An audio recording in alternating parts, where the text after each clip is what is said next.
नमस्कार। सियासत, सरकार और राजनीति की तमाम सारी चटपटी खबरें लेकर एक बार फिर से मैं हाजिर हूं। तो चलिए शुरू करते हैं पावर सेंटर।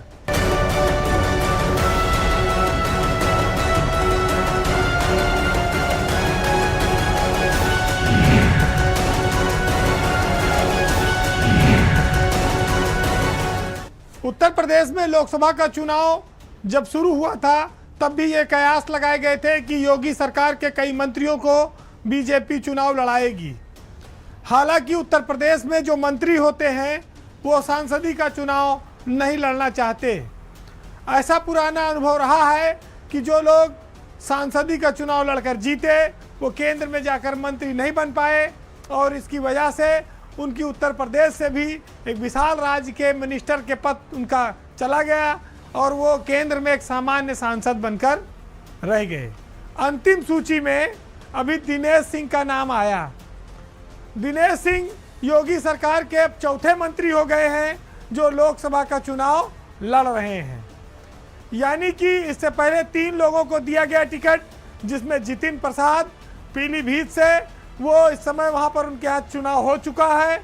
और नंबर 2 पर हैं जयवीर सिंह जो मैनपुरी से लड़ रहे हैं डिंपल यादव के खिलाफ। उनके यहाँ भी तीसरे चरण में 7 मई को चुनाव होना है। इसी तरह से अनूप प्रधान वाल्मीकि हैं जो राजस्व के राज्य मंत्री हैं और हाथरस से भाजपा ने उनको चुनाव टिकट दिया है। चौथा नाम आ गया अब इसमें रायबरेली से दिनेश सिंह का। दिनेश सिंह उत्तर प्रदेश सरकार में उद्यान विभाग और मंडी के मंत्री हैं। जयवीर सिंह पर्यटन के मंत्री हैं। वो मुलायम सिंह की बहू डिंपल यादव के सामने चुनाव लड़ रहे हैं। एक कठिन चुनौती है, जीतना हारना काफ़ी चुनौतीपूर्ण होगा चूंकि मुलायम सिंह इस सीट से कई बार सांसद रहे हैं। डिंपल ने उपचुनाव भी जीता। इधर दिनेश सिंह को बीजेपी ने लगातार कई इनाम दिए। उनको पहले एमएलसी बनाया, फिर उनको मिनिस्टर बनाया, अब उनको राहुल गांधी के खिलाफ रायबरेली से प्रत्याशी बनाया है। बहुत कम ऐसे लोग हैं जो उत्तर प्रदेश में मंत्री पद छोड़कर सांसदी का चुनाव जीतना चाहते होंगे। पहले तो ये मना रहे थे कि टिकटें न मिले, लड़ना न पड़े, चुनाव लड़ने से लोकसभा का मुक्ति रहे। लेकिन अब जब लड़ा दिया पार्टी ने तो अब तो जीत गए तो फिर केंद्र में जाएंगे। और रीता बहुगुणा जोशी जो उत्तर प्रदेश में मंत्री थी वो सांसद बनी। सत्यदेव पचौरी जो मंत्री थे वो बाद में सांसद बने।